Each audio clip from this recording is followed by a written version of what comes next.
I graduated in 2008, 2009. I was a political economy and Latin American studies major.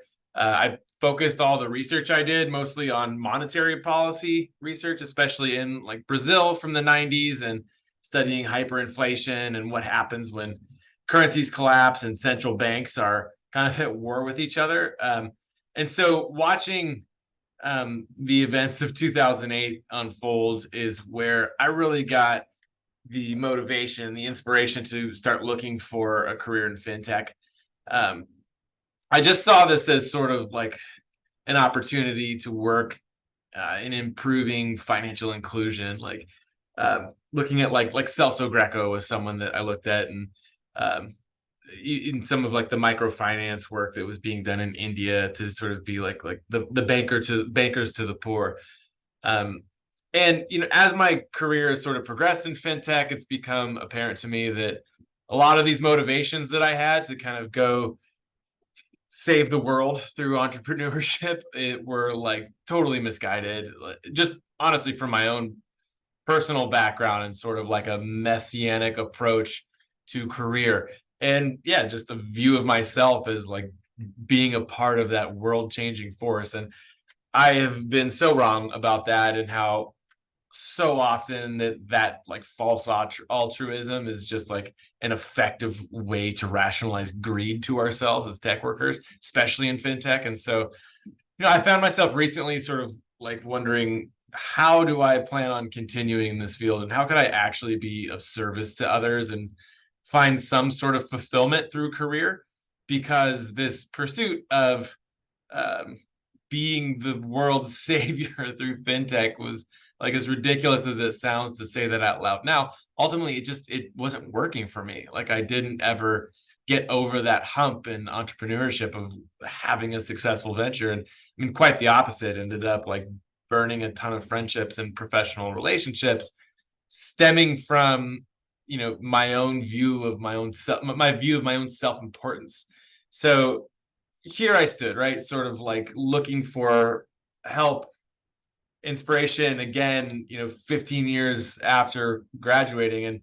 And these events of 2008 that sort of like I felt were like a calling to me as a young political economist to go put myself to use. But I found, I guess more of trying to transition myself into a technologist and some of these really amazing thinkers in the space, and um, some fun thought experiments too, right? So one that really jumped out at me was this concept of like Roko's Basilisk, that a malevolent AI sometime in the future may seek to punish those that did not work to bring it into existence, that didn't actively help to bring that evil force into Earth. It would sort of seek and destroy Skynet, those that retroactively that didn't help it.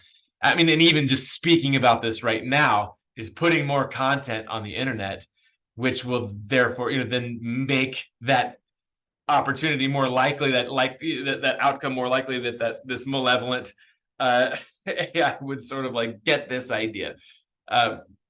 But for me, as just I'm not consider myself like a transhumanist, like or a philosopher of any kind.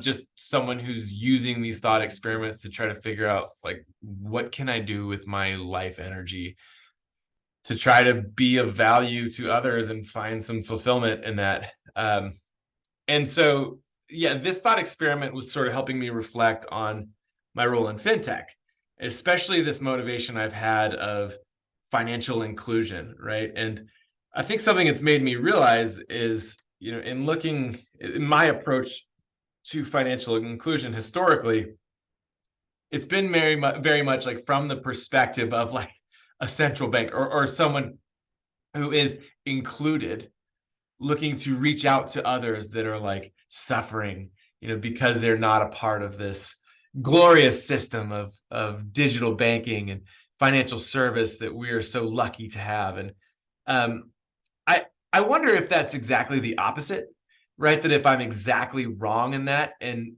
here's what I mean, right? Is that if fintech is to be of service to a malevolent AI, then what it should do is work to include more humans within a digital environment that malevolent AI can use to control them, right? So if we're ever going to survive this Skynet entity, it will be directly because of our ability to make ourselves invisible to it, which would be sort of willful exclusion.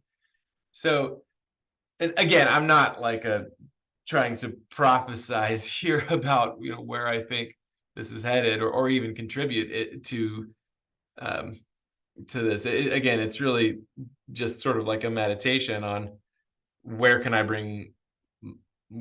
benefit others. And so the conclusion I've reached, right, is that, again, I'm not like looking the thought experiment is fun, right, to think about like strategies for surviving evil AI, but more so, I think, as an entrepreneur, what I bring, how this helps me today, is to approach financial inclusion exactly the opposite way that I did as a younger guy in tech, to look at this from the perspective of those that are excluded and the decisions that they would make of, like, why would I include cryptocurrency? Why would I include digital banking in my life? Is it worth it? Are these loans going to make my life better or worse?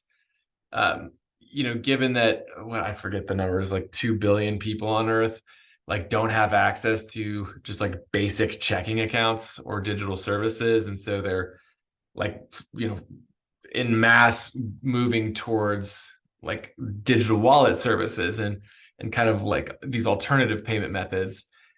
I think the trend I see is that the central banks will win in that space. They do view these alternative payment methods and these kind of non-bank storages of value as an enemy. The central banks will win because they have a monopoly over the use of force and taxation and the use of and so they move slow, but CBDC will win, and ultimately that will be something that does bring more people into the fold of digital banking and the sort of modern economy, and provide more people their ability to participate.